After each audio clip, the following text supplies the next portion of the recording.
গণপ্রহারের কায়দায় মার ধরা হয় নির্যাতিতাকে, জড়িত আর.জি. কর কাণ্ডে চাঞ্চল্যকর তথ্য প্রায় ২ মাস হতে চলল। এখনও জট খুলল না আর.জি. কর মামলার। গত ৯ অগস্ট হাসপাতালে কর্মরত অবস্থায় ৩১ বছরের তরুণী চিকিৎসককে ধর্ষণ করে খুনের ঘটনা সাড়া ফেলেছে গোটা দেশে। গোটা ঘটনার তদন্ত চালাচ্ছে সিবিআই।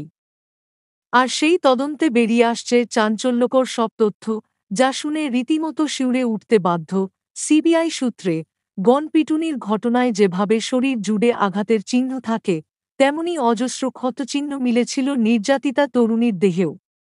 চিকিৎসক হত্যাকাণ্ডে আগেই সঞ্জয় রায় নামের এক সিভিক ভলেন্টিয়ারকে গ্রেপ্তার করেছে পুলিশ। তবে তদন্তকারীদের দাবি, যা ক্ষত মিলেছে তা কারও একার পক্ষে করা অসম্ভব। এতে একাধিক ব্যক্তি জড়িত থাকে তত্ত্ব উঠে আসছে। সিবিআই তদন্তকারীদের অনুমান, দোষীদের আসল উদ্দেশ্য ছিল তিলোত্তমাকে খুন করা।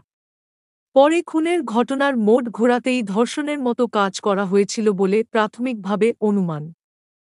সিবিআই তদন্তে প্রতি পদে বাধা হয়ে দাঁড়াচ্ছে প্রমাণ লোপাটের চেষ্টা।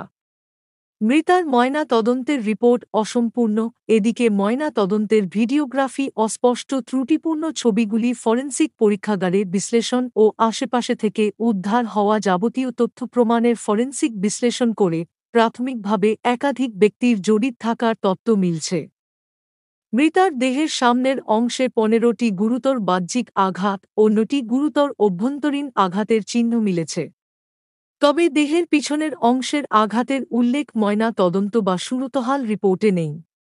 মৃতার দেহের দ্বিতীয়বার ময়না তদন্ত সম্ভব হয়নি। তাই বর্তমানে সিবিআই এর ভরসা ফরেনসিক বিশ্লেষণ। রিপোর্টে থাকা ক্ষতচিহ্নগুলির ফরেনসিক বিশ্লেষণ করার পর তদন্তকারীদের একটি সূত্রের দাবি, নির্যাতিতাকে কার্যত গণপিটুনির আদলে বেধড়ক মারা হয়। সিবিআই সূত্রের দাবি, মৃতার ডান কান থেকে রক্তক্ষরণের আভাস মিলেছে। পাশাপাশি নির্যাতিতার মাথা বারংবার দেওয়াল বা শক্ত কিছুতে ঠোকা হয়ে থাকতে পারে।